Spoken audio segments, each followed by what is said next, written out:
welcome. I'm Meredith Cornett with the UUCD Forums team, and we have a trio of presenters here with us today. Resistance to Authoritarianism, you've probably already gotten a little pumped up by all the awesome signs and messages and so on. Of course, we are resisting authoritarianism this morning with our own Carl Etter, Julie Busta and Paul Fleckenstein. A lot of folks came together to put this all together, and we'll do our usual Q&A after we hear from our speakers. So here we go. Carl. Thank you, Meredith. My name is Carl Etter, and I've been a member of the UU for over 20 years. Kind of delaying a little bit, make sure everybody gets in here. Today, Julie Busta and Paul Fleckenstein, they're off to my right here. They will get on the screen shortly. We will be discussing and showing how we are, I believe, somewhat uniquely testing the rise of fascism and authoritarianism in the USA. The three of us are members of Duluth Indivisible group called Good Trouble.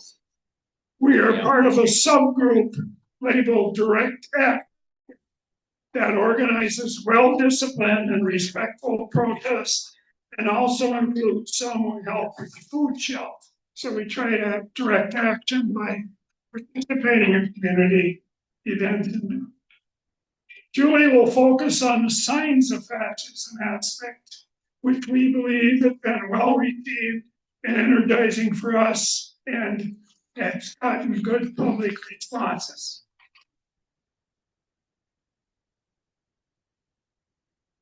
Paul will focus more on the sign making, the Bridge Brigade, and other preparation aspects. So he's out there with us doing the signs of fascism also. As you walked in, you probably saw a whole collage of different signs and stuff. I'll let him explain all that. He seems to be a sign master. There's got to be some new label for this technology on this. Before I turn it over to Julie, I want to remind you that the UU Church historically and currently has worked and protested and educated about fascism. Let me give you an example. Many of you longtime UUs are well aware of the Sharps' action against Nazis in World War II, a documentary. There's also Sue will hold up a DVD on that. They worked with refugees in Czechoslovakia about 1941, and it's an amazing story.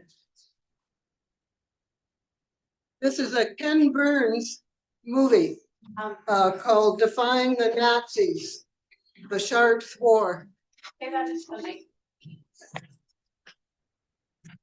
This is a movie made by Ken Burns called Defying the Nazis, The Sharps' War. If anyone is interested in showing it, looking at it, or sharing it, let me know. Thank you. Also, currently, we have a UU World focused on dealing with fascism in their services and their different churches. There's 2 or 3 articles that are really good about how we're dealing with the current situation in the USA.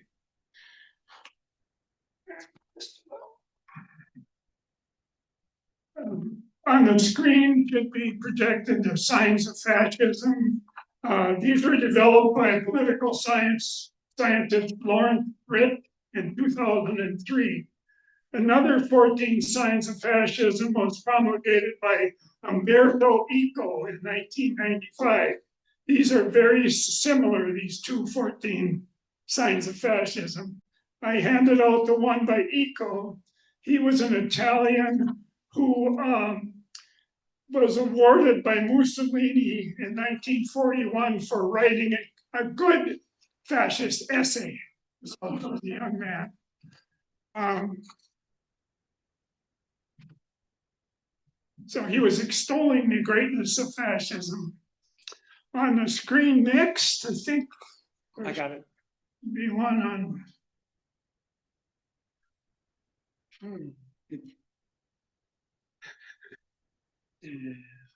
See. There we go. All right, Tap the screen. you got it. The next one is Ernest Hemingway, For Whom the Bell Tolls. And that there's a handout on that. It was as the sign says, or as the paper says, the protagonist was a man from the USA who was fighting with the Abraham Lincoln Brigade or whatever against Franco, and tells you how that he says there are many who do not know they're a fascist, but we find out when the time comes, and goes on. So this protagonist was Robert Gordon. So people have been trying to deal with fascism and deal with how it developed. I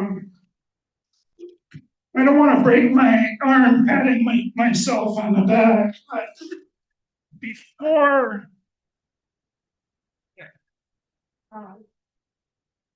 we ever got into signs of fascism, I was carrying these around at different protests, okay, a long time ago. And yeah, you've got the other one.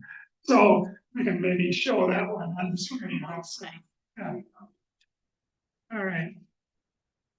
Thank you, Billy. I will turn it over to Julie now, but I'll participate in the Q&A later, and then I'll have short closing words. Thank you. Julie? Thank you, Carl. Hey, one more thing. Okay. One more thing I forgot. Okay. Yeah, this is why we're concerned. Okay, this is Vance holding up four bonds. And so just sent over there to try to boost the election. So, and also you're aware that Trump sent 20 million to prop up a guy in Argentina. So these seem to be his friends. So take it for what it's worth.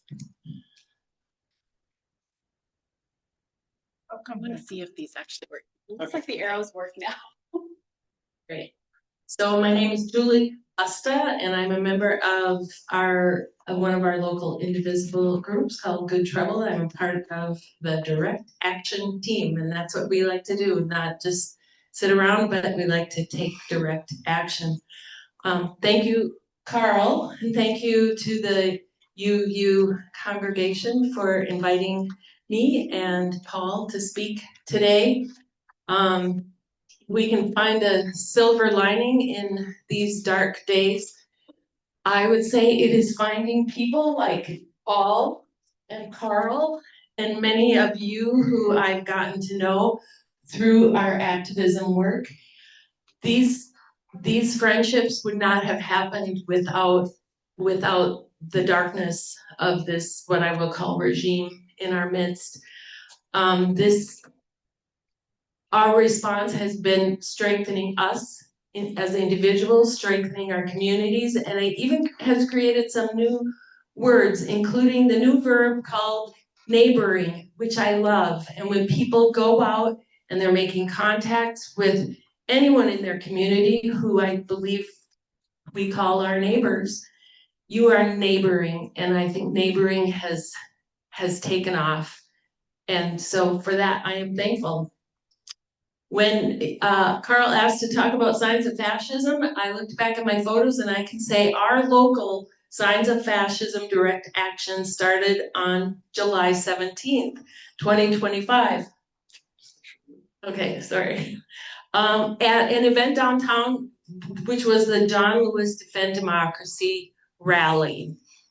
As we were there, we were standing there, we have an abundance of signs, if you haven't noticed, and we have a lot of flags, and we don't have enough people to hold them all. So you're welcome to help us. And at that time, there was a person who offered to help. And so the man standing in the green shirt here in the center of this photo is holding my flag, which says Defend Democracy. And the two other people holding my other flag, Good Trouble John Lewis, I don't know who they are. They offered to help hold flags, and it was fabulous.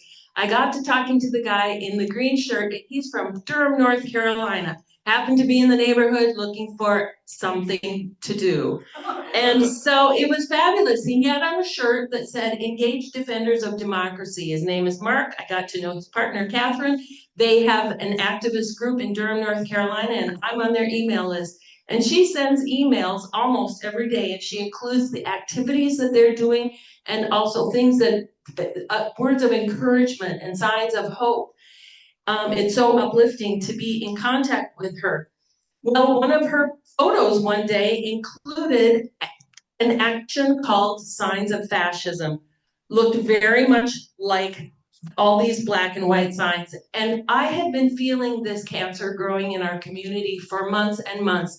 And I'm aware of the image that Carl shared of the characteristics of fascism. And I could see them and you could feel them trickling and I just felt unable to do anything about it until I saw this. And I had goosebumps and I knew this is what I can do. We don't call it a rally, we don't call it a protest, we call it an event. Because we are silent, we are serious. We stand with our signs in dark clothes, somberly, spread about 20 feet apart on a street where cars can go by and observe and read and take in this information. And I think it's like a bell tolling, pounding, a drum beating. These things are happening in our midst. You can't ignore it. You can't deny it. They are happening. You read each of these words and you can see these events in the newspapers every day. So we made signs. My husband and my technology assistant helped make signs along with my son and my daughter-in-law and my 7-year-old granddaughter helped make signs, and she made a little sign that was even in her own words, don't hate, be good. You know, this is like a small child understands right and wrong. So we made signs, we found people, we had our first event November 24th, 2025. We've continued to stand on streets 2 times a month, all through the winter, bitter cold. And our next event is tomorrow from 4 to 5 o'clock on Woodland Avenue. And anyone is welcome if you would like to drive by and honk and show your sign of support. We will hear your honk. We do not move. We stand with a straight face to symbolize how serious we are about this. I call this education, not confrontation. We want people to look at these words and to know what they already know. This is happening. What are you going to do about it? So we have a video that shows kind of what it looks like. Here it is.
That's Carl.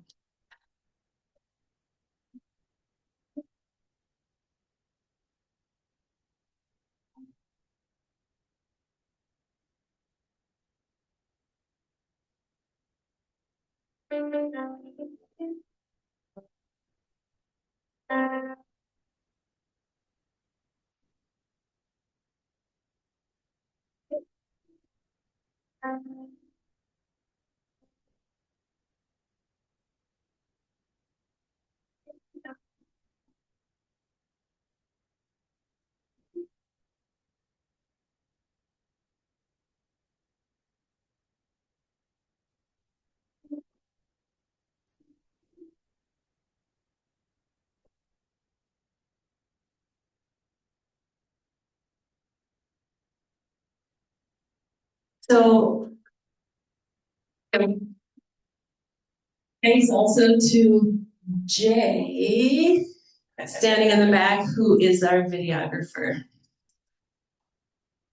One thing we've added at the end that is not on that video is we really upped our nudging for people to take action. I think all of us have a kind of a comfort zone that we're in, and sometimes it's kind of narrow, and we want to nudge people to do what they feel is within their comfort zone, or even to do something that takes a little courage and is outside their comfort zone, like me standing here today. A really beautiful, also silver lining in this is that after our Signs of Fascism events, we often go out for fellowship and feedback. And we have made deeper friendships and learned about other things that we can do. And those are really treasured times at a time when you feel despair. A really great antidote is to be with people and to do any small thing. It's a really good medicine. We can answer Q&A maybe at the very end of this, but I'd just like to encourage you to consider participating in some way to fight back for democracy. You want to talk about this? Yes, so we do have other boots on the ground, direct action events, and one of these is pictured here called Rally for the Environment. We kind of took a pause on that in the winter because it was so cold, and they're doing road construction in this area. But here's an example. We have signs out often that say, not for Signs of Fascism, because it's kind of a different event, but for Rally for the Environment, we have signs out that say, join us. And literally right here is a picture of a young man from Minneapolis. He and his wife were driving by, saw that sign, thought they'd pull over and join us. And here is a friend of ours who was standing there rallying for the environment, greeting, talking, sharing ideas. It really gives us goosebumps to just be together and feel the community. So if you're interested in doing something like this, I would say to you, you will gain by participating. And now I'd like to introduce my partner in activism, Paul. Thanks. Thanks, Julie. And she gives me the funny slide to start on. Hi, you probably saw Uncle Sam on your way in, and he is asking, well, in this slide, he says, needs people to do something about this. But he was one of the first signs we made, and the idea was for bridge brigades, and we have used him on a bridge brigade a couple of times. Oh, step back, so I'm on the camera. But he's 13.5 feet tall, so the problem is with the wind. So that's a problem. But as you can see in this previous slide, can you go back one? Is that all sorts of signs are needed and appreciated and useful. Just pay attention to how big they are and what the traffic is and who your audience is. Always know what's on your sign. So this sign was kind of a mistake that we made at one point without really even noticing it. Okay. Bridge brigades.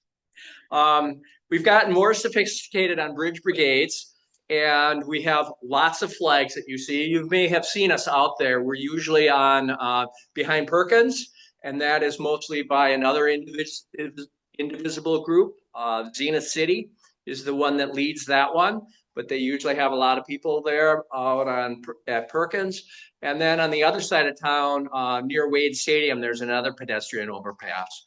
These protests are, we like the overpasses because there's no traffic behind us except bicycles and pedestrians. So they're safe and you're isolated. They are noisy and windy.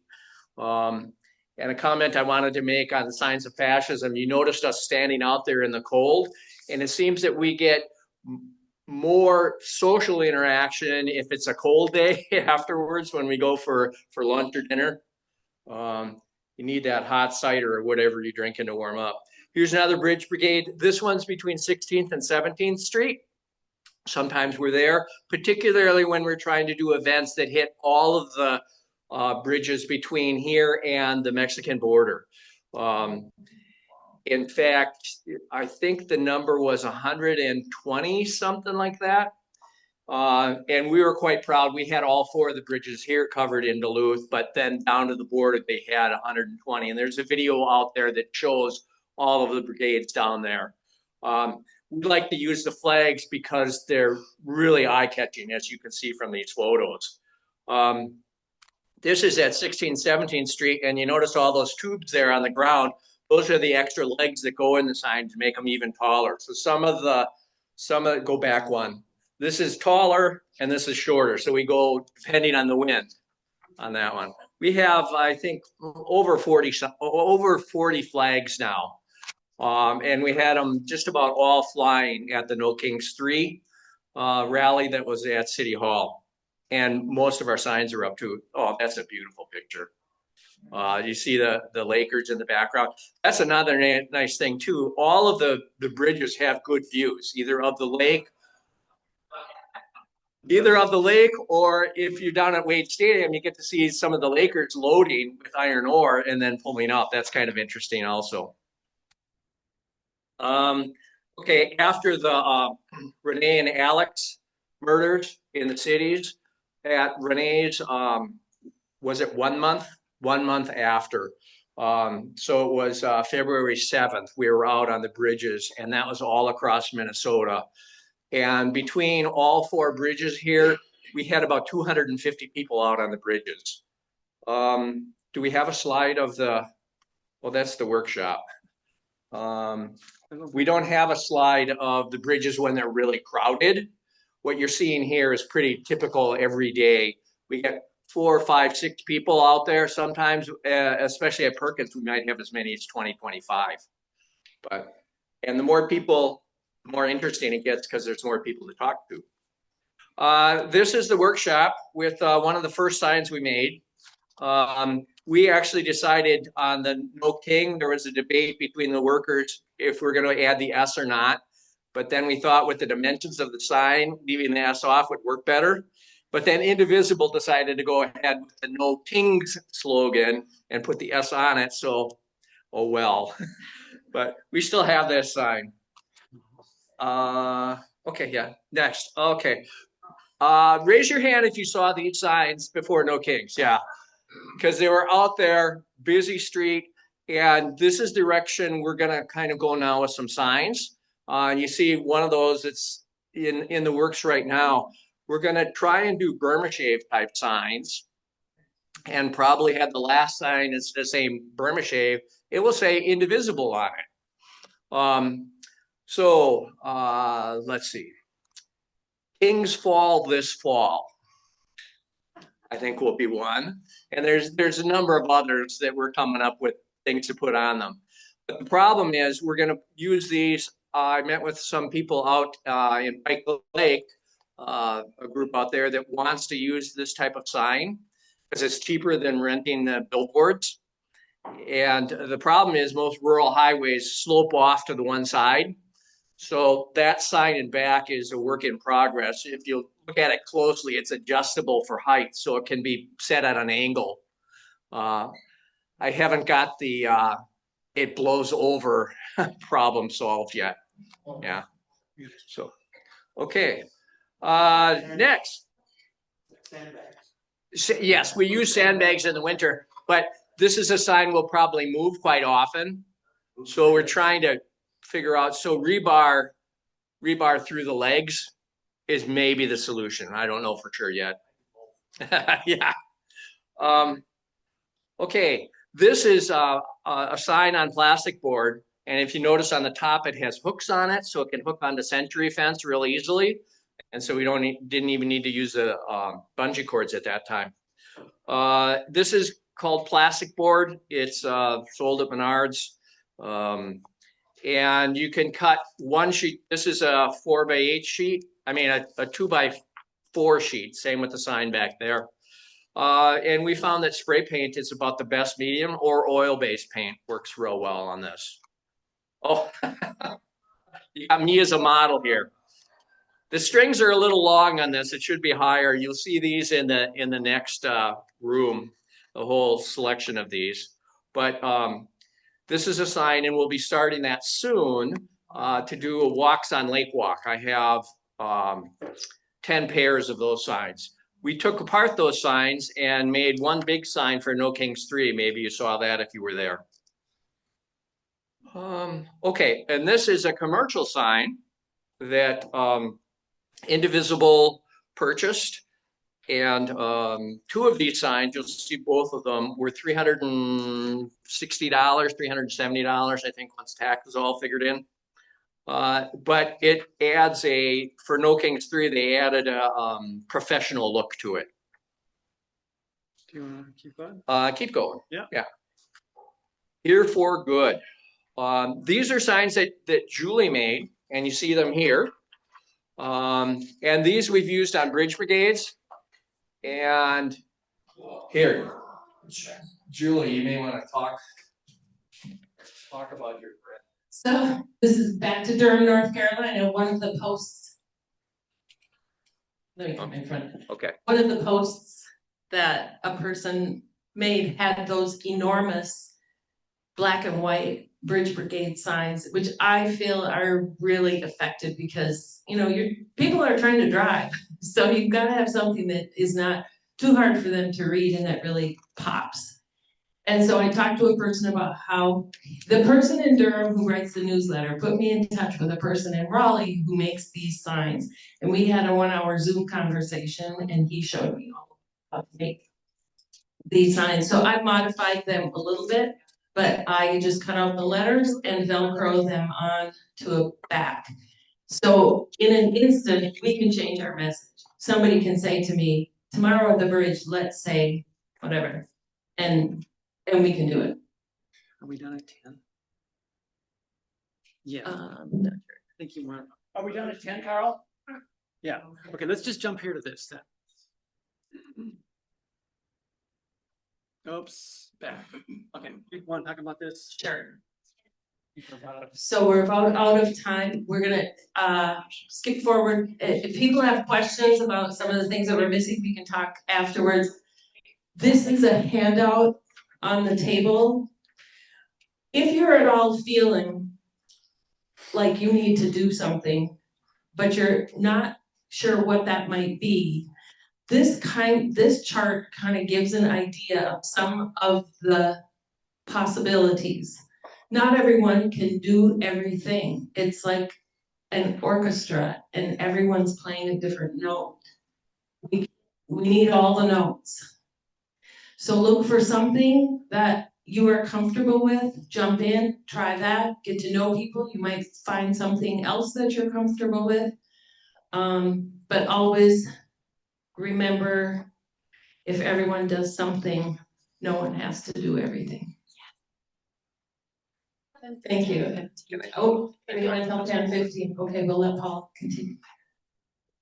I have a whole lot more, and then we'll take questions. But this particular handout on the table has, this is all about voting, because one of the big concerns now is the elections being messed with. In fact, it's already happening with the SAVE Act and all of those types of, all that type of interference. But this is something that was put together by the Rally the Vote Coalition. And it's how to be an election judge, how to help people register to vote. It's mostly get out and protect the vote. So take one of these and you can protect democracy in warmer environments.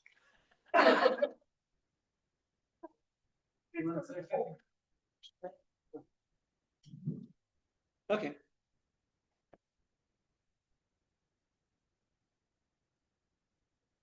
You're on. I think over the years, I worked with the forum committee and I always wanted people to have more time for Q&A, question and answer. we'll open it up for that. I don't know how Meredith wants us. I think I'd rather just sit down and be part of it. Okay. Make a switcheroo here. I wanted to say one thing about Paul. I think there's a new class that they're gonna start at UMD called Scientology. This guy, he got into this and I'm just like, wow. And Julie's not too far behind. Let's see. So here on more time for Q&A. Also, often when people bring their own person, so thank you, Harvey. Let's see if we can get this. Maybe all three of you can be over here, and I'll just bring this down. We may want you to go back to where the chairs were. Some closing words. Oh, actually, yeah, that's a good idea. So there's no bad questions. Fire away. There we go. Okay.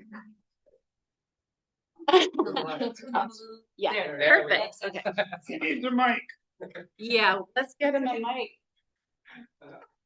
I got it. We'll be loud for the first couple of questions, so. Still gotta talk to the mic. They need it for the.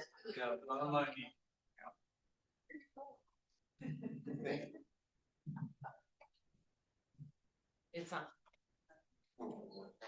Yeah, the word fascist is scares me. And when we first started, Trump was first elected, people were calling him a fascist, and I thought, yes, almost wrong, and we lose credibility because that's like the N-word almost. Can't say it. Is he really a fascist, or can we talk a little about what is a fascist, or? Thank you for that question. I prepared ahead of time. My answer is definitely yes, but with this nuance. He's a narcissist. He's a narcissist. And his people behind him know that he needs this self-adulation. He needs this aggrandizement. He needs this stuff. And he needs to connect with other fascist or authoritarian people throughout the world. Notice that all his friends, diplomatically or in the foreign realm, have something about their own kind of narcissism, their own kind of fascist. Well, so when you say, what is fascism? It's the corporation, the military, and the government all linked. And of course, in order to do that in the United States, you need to break down democracy. You need to get rid of the guardrails that we have. And so if you look at the process, that process is taking place especially rapidly with Project 2025.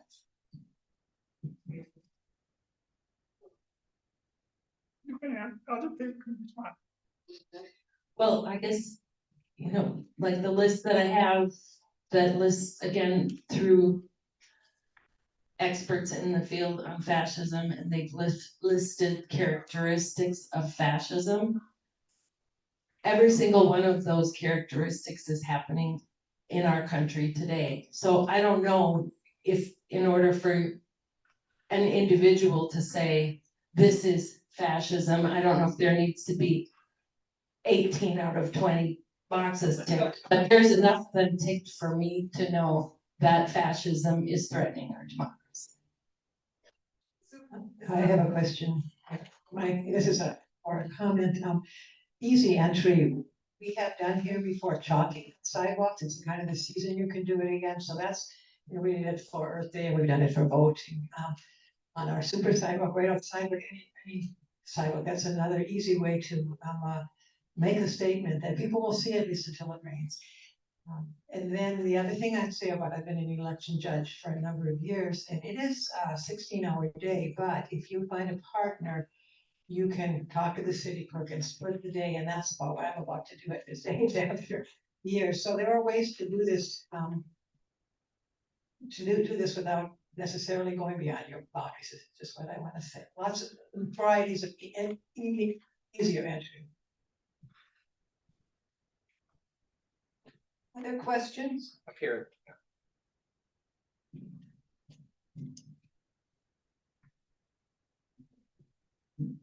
Where would you say fascism arose from? Royalty? When you think of the Greeks, in the early. The experts say, Italy, Mussolini. Relatively, so you mean it is a relatively. Mussolini in modern Italy framework? that is, fascism is an attack. That's where that was coined. Okay. Other characteristics of fascism occurred Right. prior to that, but Yeah. the term and Nobody ever. that began with Mussolini. Other questions? One of the positive things that I see is the integrity of many of our states, Minnesota, Wisconsin, Indiana, those states that have an integrity and maintaining their particular standards for maintaining. So I see that as at least a positive move forward.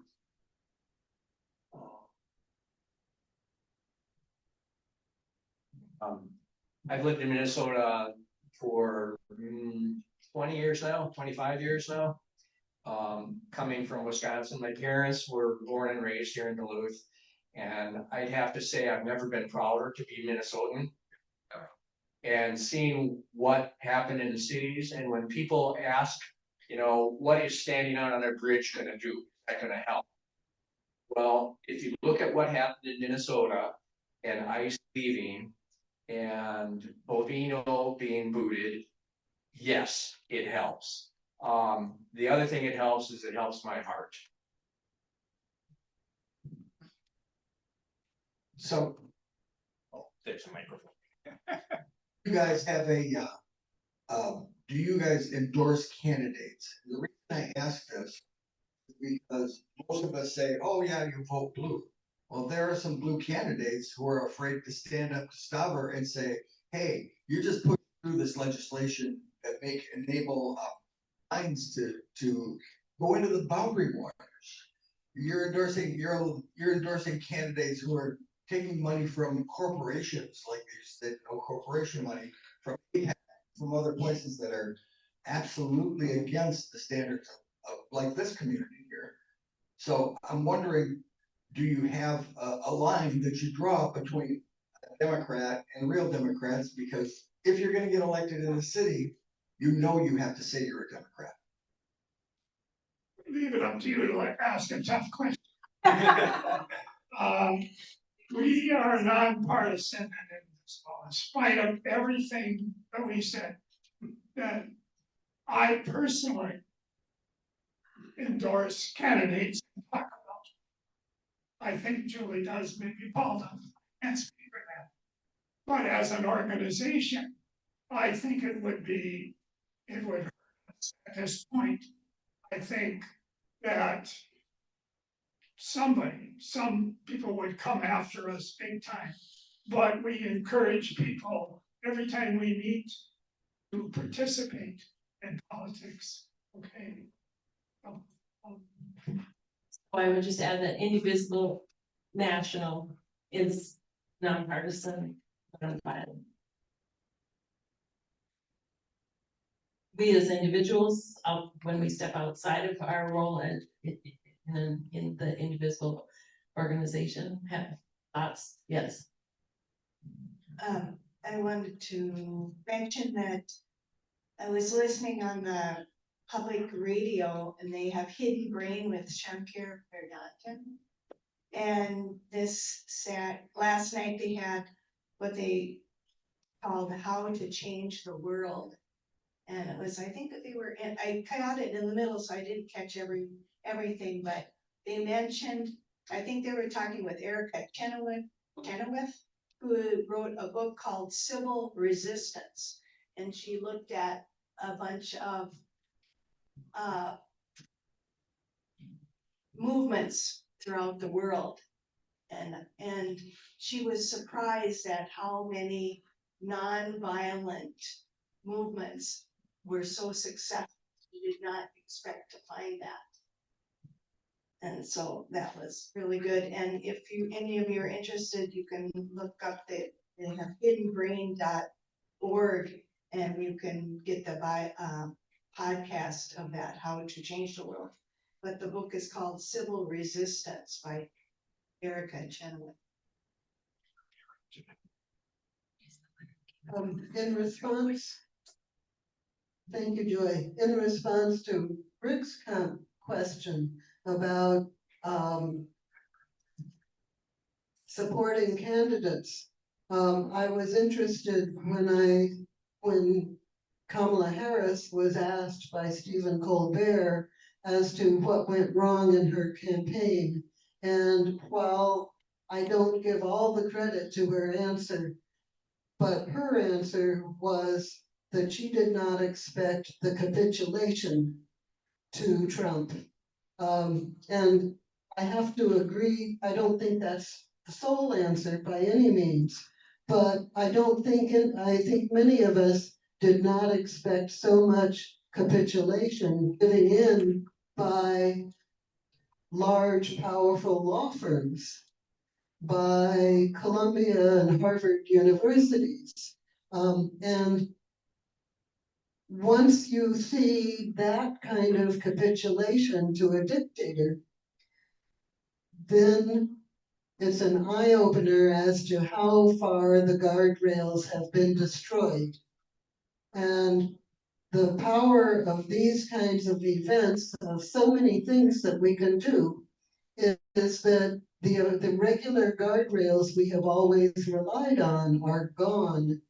We are the last guardrail. And these events, and anything else that any of us can do, are different ways of reinforcing the power of the people. Going back to what Joy was saying, is that nonviolent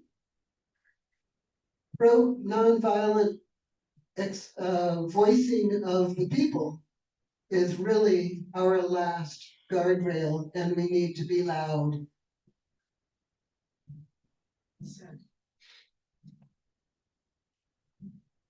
So we have the events now for the resistance. Do you know of organizations who are starting the planning, talking to candidates, creating coalitions for the change we need to create after? Because I feel like some of the things we can't go back to that are part of our system. Thank you for that. It's interesting that you made comments, but you've had questions within your comments, and they've all been kind of self-answered in your statements. So it's kind of hard for us to add anything. You've brought up wonderful points. I'd like Julie wants to say something about that. Well, I guess it's just to agree with you that we can't go back to what we had because that was not safe. And we see now all the flaws in the Constitution and all the flaws in our society and in our local governments even. So we need to literally build back a better democracy, and it will be different. It will not be the same. And I know there are organizations working on that, looking beyond, because you have to start early. It's a big project. One thing, if you haven't already seen it, Duluth Indivisible on their website has candidate forums with all the candidates running for Senator Staver's position, CD8. And they're very interesting, the differences of opinion and the ideas that they share. So they're all available now online. We're hoping to also do one with Representative Staver. Remains to be seen. I know if he'll respond to us, but look at Duluth Indivisible. We might do an empty chair interview with him if needed. Anybody other questions? There's another one up here. I just wanted to say some words of support and encouragement, because one of the things that I heard on this program was that only 3.5% of the population, as a rule of thumb, of participants who are actively mobilized can make the difference. The thing is, they have to have 90% of the support of the population who are not actively mobilized, but you have to have 90% of those people. But only 3.5% of the population of the actively mobilized people is all it takes to make a big impact. Thank you for that. I wanted to kind of add the interplay between the old, they starting to get old, younger than me, and how we use each other's strengths and support each other. I don't have the technical skill that they do. I don't have the ambition anymore to make signs day in and day out. But I have a background in history, geography, and civics, and I try to kind of mentor them on that, and they try to explain to me what they're doing. But when they're out there dancing in the snowbanks with our signs, it just makes me feel like we're doing something. And when I watched a video of us standing there, which was months ago, I get tears in my eyes because, as so eloquently said, we're the last bastion. I'm sorry, and that's why we've taken this stand.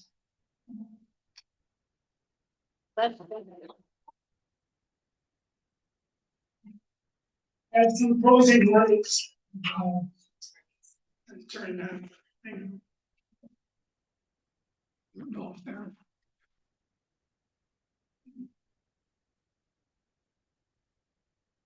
Closing words. Choose kindness and decency. When we are forgiving, as we sometimes need to be forgiven. When we choose decency and acceptance. When we have integrity and the courage to stand up for what we know to be right, even when we know it is at some personal cost. These are words by Louise Penny, one of my favorite novelists. She co-wrote with Hillary Clinton, Reina, or State of Terror. But she writes novels, she's a Canadian. And I just altered it a little bit, the last sentence. But choose decency, choose kindness, but you still gotta work at it.